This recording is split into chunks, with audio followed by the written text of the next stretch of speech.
This week you're going to be starting a coil project, and you're going to be basing it on a historic ceramic object.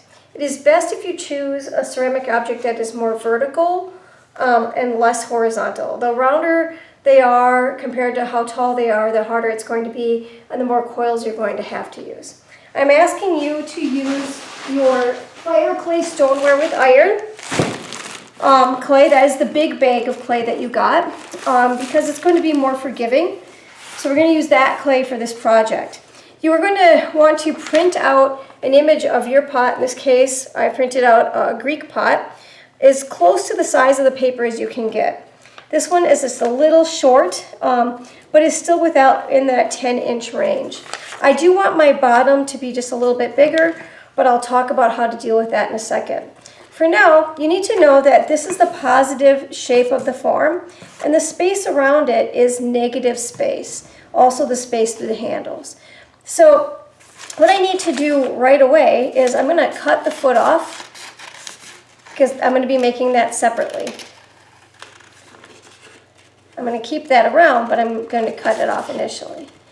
And now what I'm going to do is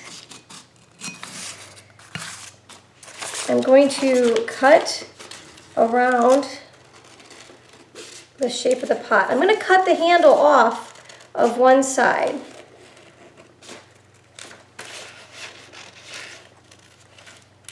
Right. So this starts as my shape. I could actually use this as my guide, but we found that the paper is easily crumpled, gets wet, and falls apart. And so what I'm going to do instead is I'm going to bring this right down to the bottom of this piece of a 12-pack of water that I reused and repurposed from recycling. Cardboard is better. This will work just fine. All right, so there's my shape. This shape is, again, the positive, and this is the negative. It is the negative side that you would like to use for your guide. So I'm going to cut that out.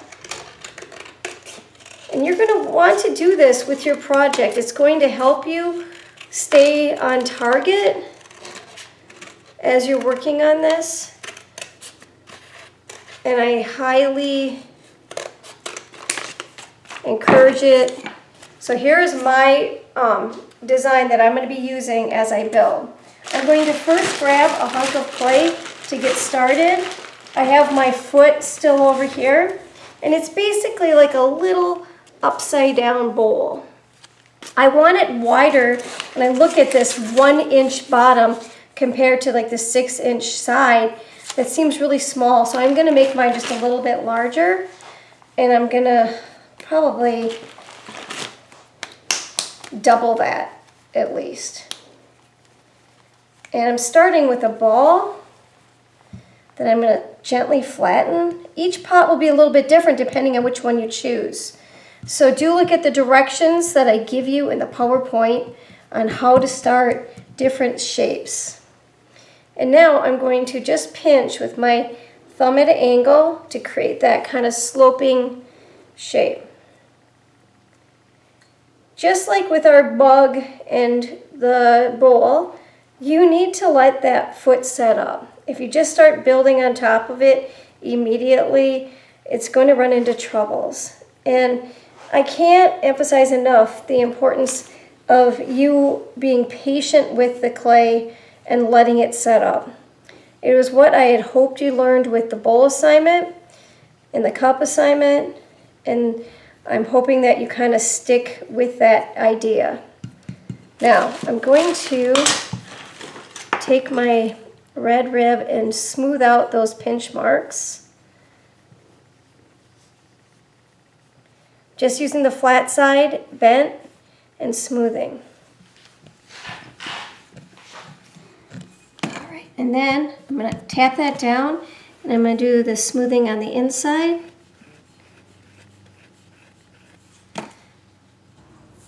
And use a little sponge on that. I want the bottom of it to be really well formed, because remember, this is like the foundation of a house. If this is off, the pot, all of it is going to be off going forward. When I do go to start adding on, and I will have videos of the progression of this pot on your PowerPoint, so this is just the start of it. I would start it, let it set up, and then continue to build on. My first coil, and I am going to make some slip on the surface, is going to be rounded, but my coils after this will be the flat way that I've shown in the bowl and mug. It keeps the walls more consistent. It has less cracking, less of the lumps. It's just, I think, better way to coil. So I'm connecting that on, and when we look at my guide, which I'm going to be checking just from here, you can see it's going to go almost directly out. So I need to pinch it going into that direction immediately. And then use my rib.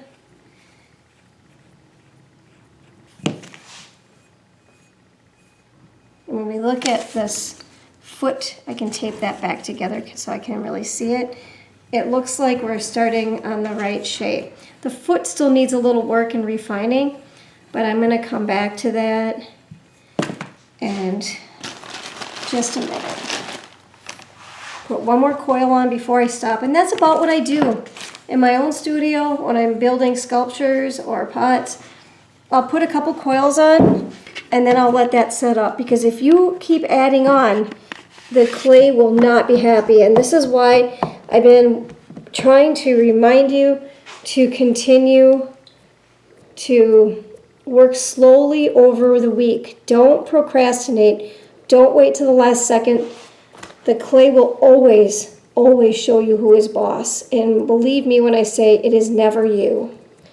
So keep working very slowly and gradually over the week so that your project does not fall apart.